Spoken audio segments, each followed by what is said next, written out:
오늘 우리에게 주시는 말씀은 에스더 1장에서 4장 말씀입니다. 에스더 1장 4장 말씀인데 합독은 4장 13절에서 17절까지 합독하겠습니다. 에스더 4장 13절에서 17절까지 말씀입니다.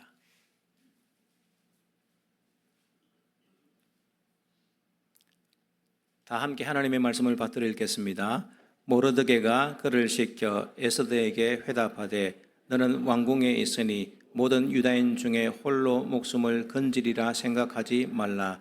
이때 내가 만일 잠잠하여 말이 없으면 유다인은 다른 데로 말미암아 노임과 구원을 얻으려니와 너와 내 아버지 집은 멸망하리라. 내가 왕후의 자리를 얻은 것이 이때를 위함이 아닌지 누가 알겠느냐 하니 에스더가 모르드게에게 회답하여 이르되 당신은 가서 수산에 있는 유다인을 다 모으고 나를 위하여 금식하되 밤낮 3일을 먹지도 말고 마시지도 마소서. 나도 나의 시녀와 더불어 이렇게 금식한 후에 규례를 어기고 왕에게 나아가리니 죽으면 죽으리이다 하니라. 모르드게가 가서 에스더가 명령한 대로 다 행하니라. 아멘.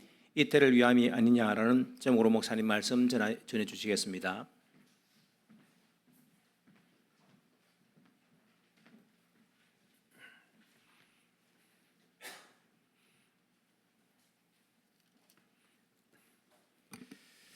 할렐루야. 우리가 킹덤 스토리 진도에 맞추어서 계속 하나님의 말씀을 창세기부터 살펴보고 지난 몇 주 동안은 에스라서 느헤미야서를 통하여서 바벨론의 포로로 잡혀갔던 유다 백성들이 1차 귀환, 2차 귀환, 3차 귀환하였던 내용들을 살펴보았습니다.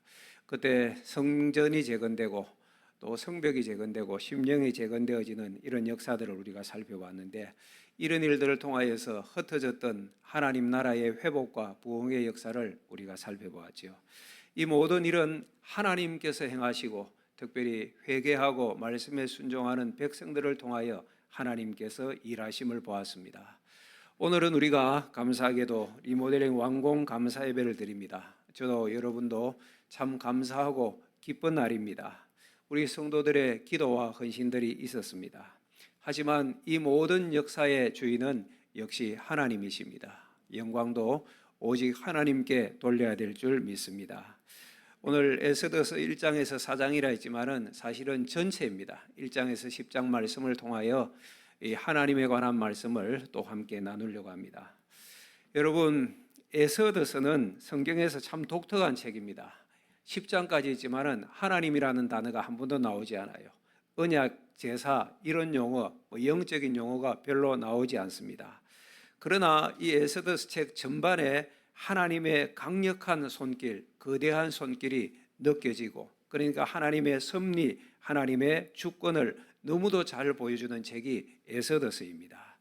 이 에스더서의 말씀 시기가 언제 기록됐느냐 하니 바벨론이 페르시아에 의하여서 멸망하고 난 다음에 바사왕 고레스에 의하여서 유다 백성들이 본국으로 돌아가라. 그래서 1차로 포로 귀환하고 표를 좀 보여주십시오. 1차로 포로 귀환하고 2차 포로 귀환 그 사이에 있었던 일이 에스더서입니다. 그러니까 실제로는 지난주까지 우리가 느헤미야를 살펴보았지만은 느헤미야서 앞에 있었던 시기가 에스더의 시기라고 보시면 될 거예요.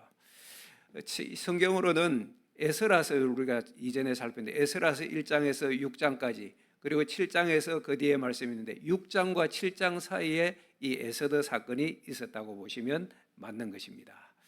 1장 1절 에스더서 1장 1절에 보면 이 일은 아하수에로 왕 때에 있었다. 바사왕 아하수에로 왕 때에 있었다고 하는데 역사로 살피면 기원전 485년에서 464년경에 있었습니다. 이때가 우리나라로 말하면 고조선 시대예요. 청동기 문명, 기록도 잘 없었던 시대인데 그때의 유다에 또 페르시아에는 이러한 일이 있었으니까 문명이 우리나라보다는 굉장히 앞섰다는 것을 알 수가 있죠.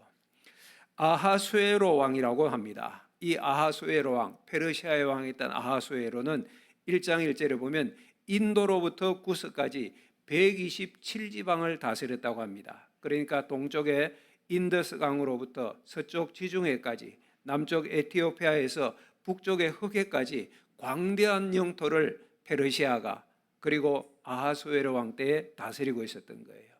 여러분, 지금 미국이 몇 주죠? 50조 정도 돼요. 그런데 페르시아가 127도로라고 하니까 얼마나 광대한 영토였는가, 그들의 전성기가 대단하였구나 하는 것을 알 수가 있습니다.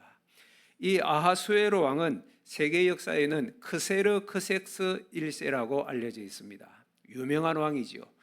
전쟁으로도 유명해요. 그 당시 이 페르시아와 그리스 연합군이 지중해 패권을 두고 전쟁을 벌였는데 그때의 왕이 크세르크섹스였습니다. 그래서 테르모필레라는 전투, 유명한 전투, 그것이 한 10여 년 전입니까? 영화 300이라는 영화로 나온 적도 있고, 살라미스 해전에서 결국은 이 페르시아가 그리스에게 패전하는 역사 가운데 유명한 전투를 치렀던 왕이 크세르크섹스, 오늘 본문에 나오는 아하수에로 왕입니다.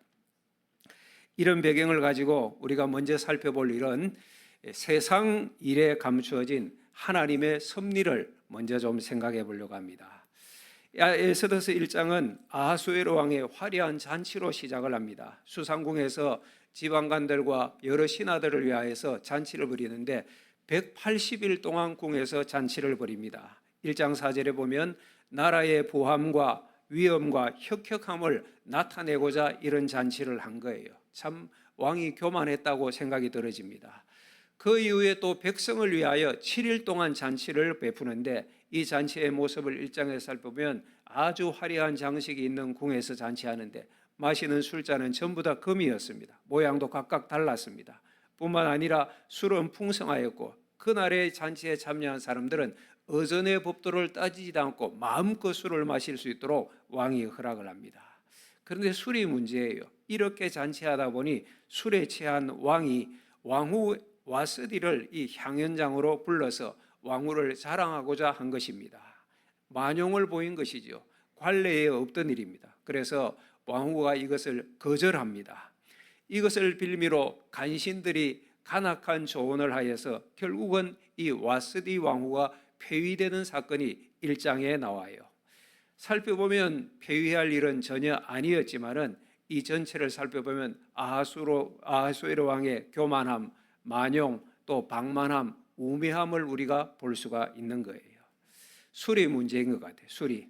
여러분, 뭐 술에 자신이 있다는 세상 사람들도 있지만은 술을 못 이기더라고요. 술 취한 사람들 보면 갑자기 없던 자기가 튀어나와서 고함도 지르고 욕도 하고 싸움박질도 하고 막 길거리 가다가 전봇대에 숨어서 욱욱 화이트하고 심지어 오줌까지 싸고 가정에 돌아가서 그 술 기운에 못 이겨서 폭력을 휘두를 때도 있고, 또 요즘 사회적인 문제가 되는 음주운전이 있지 않습니까? 우리 사회는 참 술에 관대한 게 같아요. 심신미약이다 이러면 또 풀어주더라고요. 저는 이래서는 안 된다고 생각합니다. 특별히 음주에 관한 범죄는 음단해야 된다. 단호하게 그렇게 처벌해야 될 것 같아요. 왜냐하면 본인뿐만 아니라 다른 사람의 인생을 망치거든요. 다른 사람의 가정을 망치는 엄중한 죄악이기 때문에 그래요. 성경에도 보면 에베소서 5장 18절에 술 취하지 말라 이는 방탕한 것이니 오직 성령으로 충만함을 받으라. 무엇으로 충만해야 된다고요? 우리는 술로 충만하면 안 돼요. 세상 술에 취하면 안 돼요. 성령의 충만함을 받으라고 말씀합니다. 뭐 그런 분들은 있겠지만 혹이나 이 자리에 있는 우리 성도들 가운데 술, 담배 하시는 분은 있으면 딱 끊으시기 바랍니다. 뭐 구원의 문제는 제가 얘기하지 않겠지만 술, 담배 하시면서 성령 충만한 분들은 제가 이때까지 본 적이 없어요. 우리가 성령 충만해야 되는데 우리의 마음이, 우리의 삶이 술이나 담배나 세상 것으로 충만하면 성령께서 우리를 충만하게 다스리지 못하시거든요.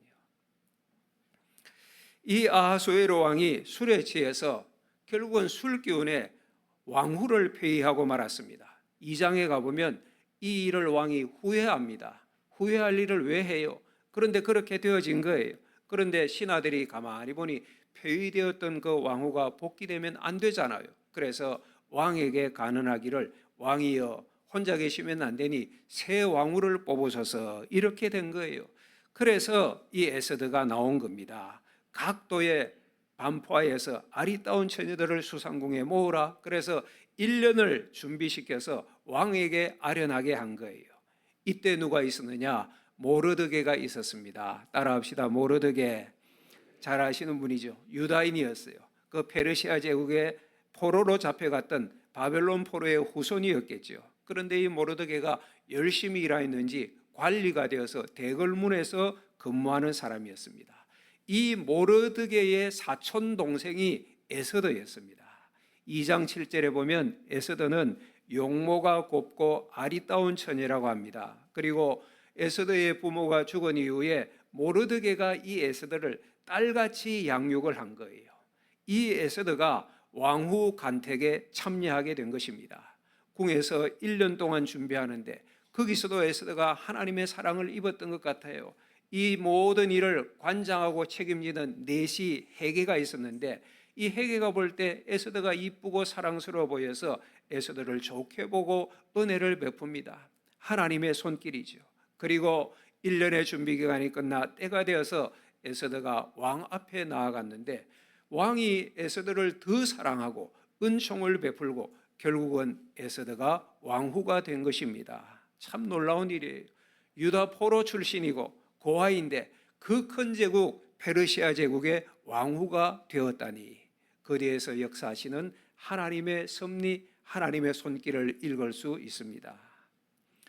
에스더와 모르드게 그리고 유다인들 이제는 탄탄대로일 줄 알았는데 3장으로 넘어가면 위기가 닥쳐옵니다. 3장에 하만이라는 사람이 등장해요. 아각 사람이라고 합니다. 아말렉의 후손이죠. 아각 사람이면 이 아말렉 족속은 이스라엘과 철천지 원수 관계예요. 왜냐하면 출애굽한 이후에 르비딤을 지나갈 때 아말렉 족속들이 이스라엘을 공격했어요. 이유도 없이 공격한 거예요. 그 이후에 아말렉과 이스라엘은 숙적 관계입니다. 이 하만이라는 사람이 페르시아 제국에서 큰 공을 세웠던 것 같아요. 그래서 왕이 그를 최고의 관직에 올립니다. 그리고 대궐문에 있는 모든 신하가 왕의 명령대로 그에게 꿇어서 절하는데 모르드게는 대궐문에 있으면서 그에게 절하지 않는 거예요. 아마 이 하만의 오만함 또 그가 신적인 경배를 요구했을 가능성이 많겠죠. 어쨌든 모르드게는 하만에게 절하지 않았습니다. 이 소식을 들었던 하만이 노하에서 모르드게가 유다인임을 알고 모르드게뿐만 아니라 모든 유다 사람, 나라 안에 있는 모든 유다 사람을 멸하고자 한 것이에요. 왕에게 요청을 합니다. 왕이시여, 많은 소수 부족들 가운데 유다인들은 특별히 자기들의 율법이 있고 하나님의 법도를 지킨다고 하면서 왕의 법률, 페르시아의 법률을 지키지 않으니 대단히 위험한 존재들입니다. 이 족속을 진멸하십시다. 이렇게 요청하여서 12째 달 곧 아달월 13일에 모든 유다인을 죽이고 그 재산을 탈취하도록 왕이 조서를 내리게 된 거예요. 엄청난 위험이 유다인들에게 닥쳐온 것입니다. 대단한 위기이지요.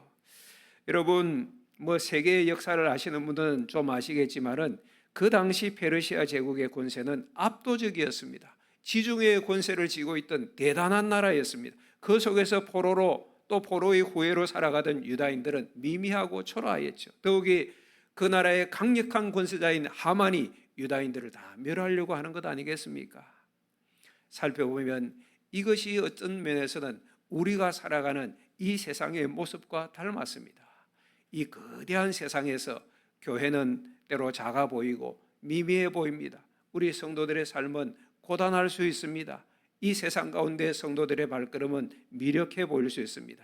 그러나 꼭 기억하셔야 됩니다. 하나님은 그 세상 가운데서도 여전히 지금도 항상 일하고 계시는 하나님이십니다.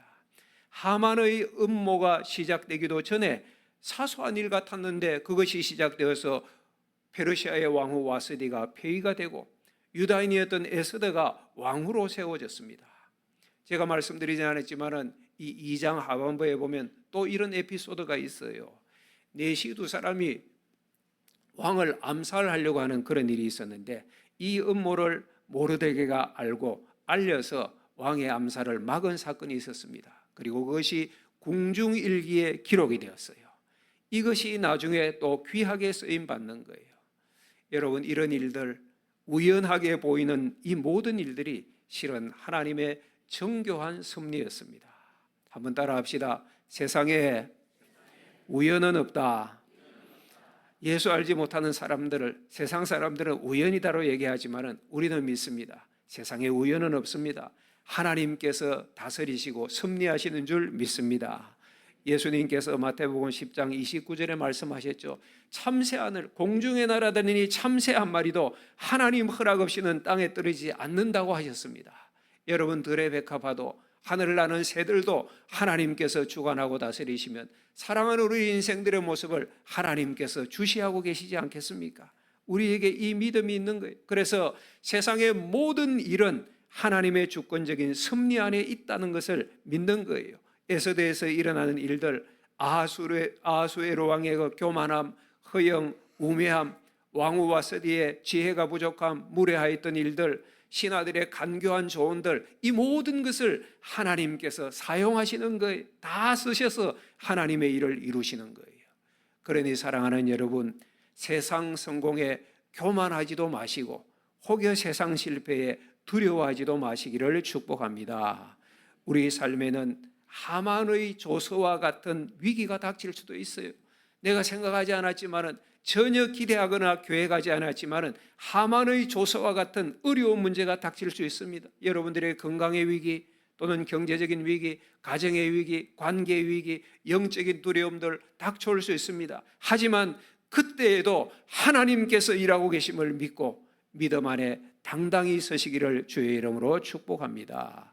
그런 하나님의 백성들에게 주님이 함께 하십니다.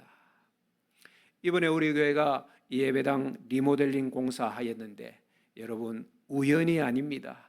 60여 년 전에 신평교회를 이 지역에 세우신 것도 우연이 아닙니다. 이곳에서 신평교회를 통하여 이 시대에 하나님께서 일하시려는 하나님의 섭리이고 필연일 것입니다. 하나님의 그 뜻을 믿고 사랑하는 저와 여러분 모든 성도들은 오늘 이후에 더욱 하나님의 영광을 위하여 나아가시기를 바랍니다.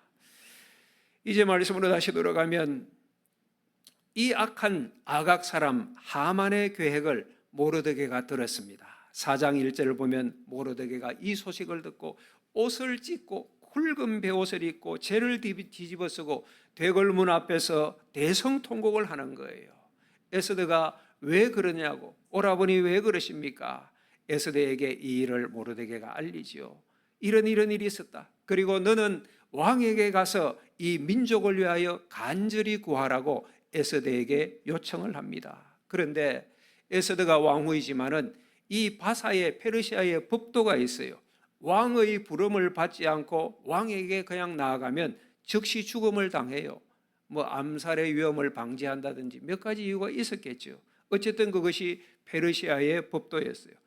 부름도 받지 않은데 나가면 왕이 금규, 지팡이, 왕의 지팡이를 내밀 때만 그 사람이 살 수가 있는 거예요. 그런데 에스더가 왕의 부름을 받지 못한 지가 벌써 30일이 되었어요. 오라버니, 저의 형편이 이렇습니다. 현실적인 어려움을 모르드게에게 토로한 것이죠. 누구나 그렇게 할 수 있겠죠. 저의 현실적인 어려움이 이렇습니다. 제가 지금 왕에게 나가는 것은 목숨을 걸어야 하는 일입니다. 그 얘기 아닙니까? 에스더의 얘기를 들은 모르드게가 어떻게 합니까? 4장 13절 14절 보시기 바랍니다. 모르드게가 에스더에게 이렇게 말합니다. 시작. 모르드게가 그를 시켜 에스더에게 회답하되 너는 왕궁에 있으니 모든 유다인 중에 홀로 목숨을 건지리라 생각하지 말라. 이때에 내가 만일 잠잠하여 말이 없으면 유다인은 다른 데로 말미암아 노임과 구원을 받으려니와 너와 내 아버지의 집은 멸망하리라. 내가 왕후의 자리를 얻은 것이 이때를 위함이 아닌지 누가 알겠느냐 하니. 에스더야, 너가 왕후의 자리에 오른 것이 이때를 위함이 아니냐. 이때를 위함이 아니냐. 여러분, 강력한 촉구였어요. 이 모르드게의 말에는 두 가지 중요한 신앙이 있습니다. 첫째는 하나님의 역사는 실패하지 않는다는 확신이에요. 너가 아니어도 하나님은 어떤 사람, 어떤 방법을 통해서 반드시 우리를 구원할 것이야. 하나님의 뜻을 이룰 것이야. 하나님의 역사는 결코 실패하지 않아. 두 번째, 이때를 위함이 아니라는 이 말은 사명의 기회를 놓치지 말라는 경고이자 초청입니다. 하나님은 너가 아니어도 구원하시겠지만 너를 부르신 것은 이때를 위함이고 우리에게 주신 사명의 기회이고 축복의 자리에니 이 기회를 놓치지 말아라. 에스더야, 너가 지금 누리는 왕후의 영광이 너 개인의 호의호식이 아니라 하나님 백성을 구원하기 위해 주신 하나님의 은혜의 도구라는 사실을 깨우쳐 준 것입니다. 사랑하는 여러분, 이 모르드게의 외침은 오늘 리모델링 왕궁 예배를 드리는 우리를 향한 하나님의 음성입니다. 하나님께서 우리에게 아름다운 예배당을 허락하신 것은 바로 이때를 위함인 줄 믿으시기를 축복합니다. 이 예배당에서 그냥 우리만 기쁨을 누리고 우리만 즐겁게 안주하라는 것이 아니라 이 예배당에서 하나님의 은혜를 입어서 우리가 세상을 위로하고 죽어가는 영혼들을 살리고 하나님께 주신 사명을 감당하라는 사명의 기회로 우리를 이 자리에 부르신 것입니다. 물론 에스더처럼 또 오늘 우리에게도 신앙의 열심을 내고 전도하는 데 장애가 있겠죠. 하나님 나라를 향하여서 한번 일어나 봐야 되겠다 할 때에 여러 가지 하만의 개교회 같은 어려움이 우리 앞을 닥칠 수 있을 것입니다. 하나님, 세상이 우리를 부르지 않은 지 오래되었습니다. 아니, 부르는 것 아니라 오히려 오늘의 세상은 교회를 조롱합니다. 교회를 멸시합니다. 대적하는 사람도 많이 있습니다. 여러분 그렇게 생각할 수 있겠죠. 그러나 기억하십시오. 하나님은 언제나 온 세상의 주인이십니다. 에스더 시대에도 하나님은 주인이시고 2000년 전에도 하나님은 주인이시고 지금 이 시간에도 하나님께서 온 세상의 주인이십니다. 그리고 주인이시기 때문에 세상 모든 일을 여러분 한 사람 한 사람 인생의 일뿐만 아니라 여러분 가정도 주관하시고 이 나라의 일도 하나님께서 다스리시고 온 세상이 하나님의 손안에 있다는 사실입니다. 그러니 오늘 신평교회당을 새롭게 하신 것은 이때를 위함인 줄 믿으시기를 축복합니다. 오늘 여러분에게 그 직장을 허락하신 것 이때를 위함이 아닐까요?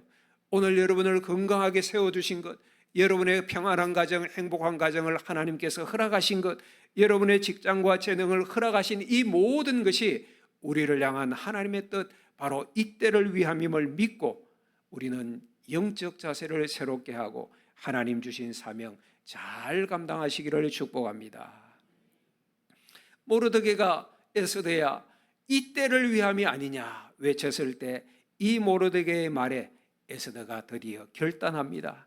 4장 16절에 보면 에스더가 모르드게에 요청하는데 모든 유다인과 함께 3일 동안 금식하고 기도한 후에 제가 죽으면 죽으리다는 각오로 왕에게 나아가겠습니다. 따라합시다. 죽으면 죽으리이다. 영원히 빛나는 고백이죠. 죽으면 죽으리이다. 죽으면 죽으리이다. 하나님께서 죽게 하시면 죽겠습니다. 여러분, 이것은 가미가제 같은 어떤 자살 특공대 그런 것 아닙니다.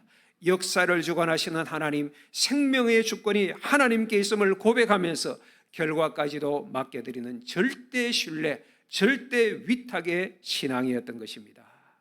여러분, 그 결과가 어떻게 되었을까요? 죽으면 죽으리다 이 각오로 왕 앞에 갔던 에스더의 결과 어떻게 되었을까요? 6장 이후에 보면 아하수에로 왕이 어느 날 잠을 자는데 잠이 오지 않아서 역대 일기를 읽다가 우연히 그 이전의 사건, 두네시가 왕을 암살하려고 했는데 그 모의를 모르드게가 발견하고 고발한 내용을 그 책을 보게 됩니다. 그래서 왕이 그 책을 읽고 있는데 하만이 들어와서 왕이 하만에게 이렇게 물어봐요.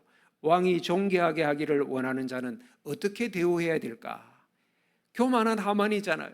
생각할 때 아하, 왕이 존귀케 여기는 자는 나밖에 이 땅에 누가 있으랴? 자기인 줄 알고 이렇게 대답하죠. 왕이시여, 그에게는 왕복을 입히시고 왕이 타시는 말을 태워서 신하 가운데 가장 귀한 자를 그 말을 이끌게 하고 그 앞에서 선포하게 하십시오. 왕이 존귀하게 하기를 원하는 사람을 이렇게 대우하노라 하면서 온 대궐과 온 마당을 다니게 하십시오. 왕이 그 말을 듣고 하만에게 그래, 너가 너의 말대로 이 일을 모르드에게 행하여라 한 것입니다.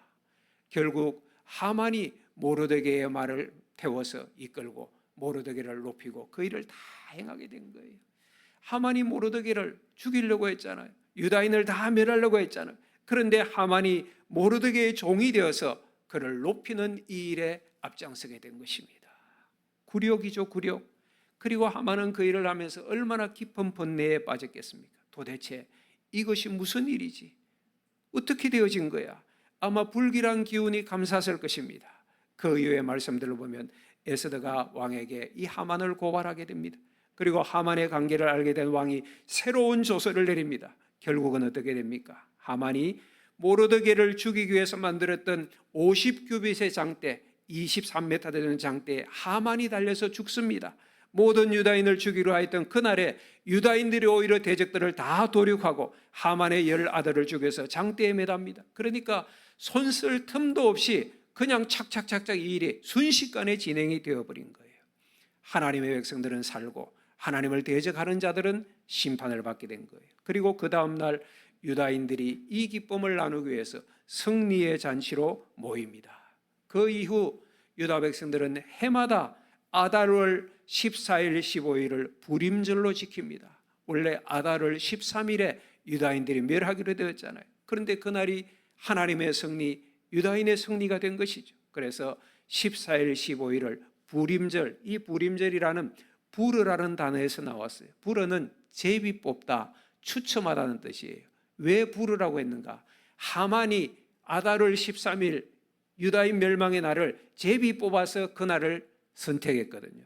그래서 그것을 빗대어서 부르라는 단어에서 불임절이 나오는데 여러분 생각해 보십시오. 결론이 어떻게 된 거예요? 하만이 제비 뽑은 그날이 하나님의 승리의 날이 되어진 것입니다. 잠언 16장 33절 말씀, 제비는 사람이 뽑으나 모든 일을 작정하기는 누구에게 있느니라? 여호와께 있느니라.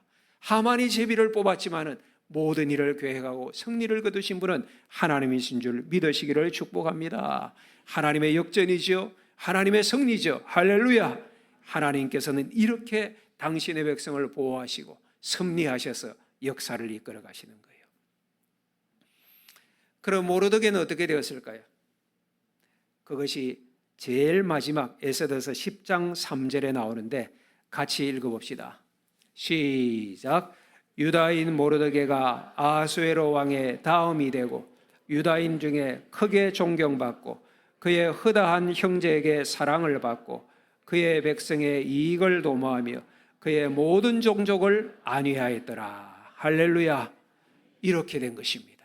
죽을 뻔하였던 모르드게가 왕의 다음 자리에 오르게 되고 유다인 중에 모든 백성 중에 존경을 받고 백성의 이익을 도모하며 안위를 책임지고 하나님께 영광 돌리게 된 것입니다. 에스더서에 자세하게 나오지는 않지만은 어떻게 생각해 보면, 추정해 보면 에스더서 초반기에 모르드게와 에스더의 처음 신앙은 어떤 면에서 미약했을 수 있습니다. 그런 내용들이 좀 추정이 되어져요. 바사왕 고레스가 칙령을 내렸죠. 유다 백성들은 돌아가라. 그래서 열심 있는 백성들은 예루살렘에 돌아와서 성전을 세우고 그렇게 했음에도 불구하고 모르드게와 에스더는 여전히 그 자리에 남아 있었습니다. 귀환하지 않고 바사 제국에 살았습니다. 에스더라는 이름도 히브리식이 아니고 바사식 이름을 가졌어요. 우리로 말하면 일제시대 때 창시 개명한 것 같잖아요. 그리고 에스더가 유다인임을 철저하게 숨깁니다. 왕후가 될 때까지 철저하게 숨겨요. 모르드게도 그러하였어요. 이방인 왕과의 결혼에 거부감이 없었어요. 그래서 왕후 간택에 나서게 되어지고, 그리고 1년 동안 궁중에 있으면서 왕궁의 이방귤의 식사를 거부하지 않고 다 먹었을 것입니다. 다니엘서에 보면 다니엘은, 바벨론에 포로 잡힌 다니엘은 왕의 식사를 거절하였잖아요. 뜻을 정하여서 저는 신앙을 지키리다, 뭐 그렇게 했잖아요. 그런데 에스더에는 그런 모습이 보이지 않습니다.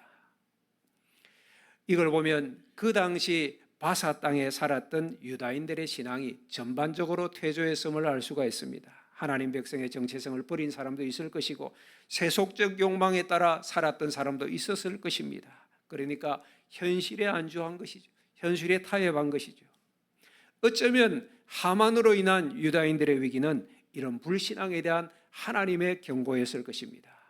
감사하게도 하나님의 이 사인에 모르드게와 에스더는 신앙으로 응답하여 승리하였습니다. 우리도 이와 같이 하기를 주의 이름으로 축복합니다.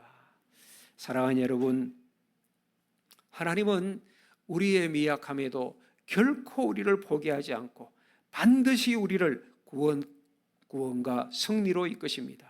주저하던 에서들을 그 자리에 두시지 않고 죽으면 죽으리이다 신앙의 자리를 세우셔서 하나님의 구원을 이루셨습니다. 우리는 마지막에 이 에서더의 고백에서 예수님을 또한 봅니다. 우리는 죄와 사망에서 영원히 죽을 자들이었잖아요. 내 힘으로는 이 사망의 조서, 죽음의 조서를 찢을 수 없었습니다.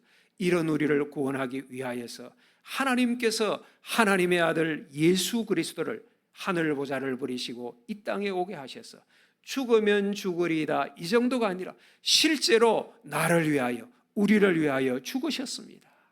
이것이 하나님의 구원 섭리 아닙니까? 사랑하는 여러분, 십자가의 예수님을 바라보시기를 바랍니다. 그 십자가의 예수님을 따르는 저와 여러분들이 되십시다.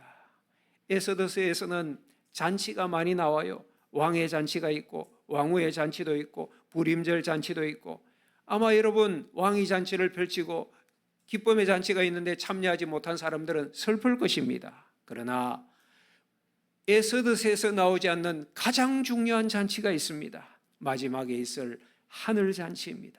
어린 양의 혼인 잔치, 천국에서 하나님께서 배설하시는 잔치입니다.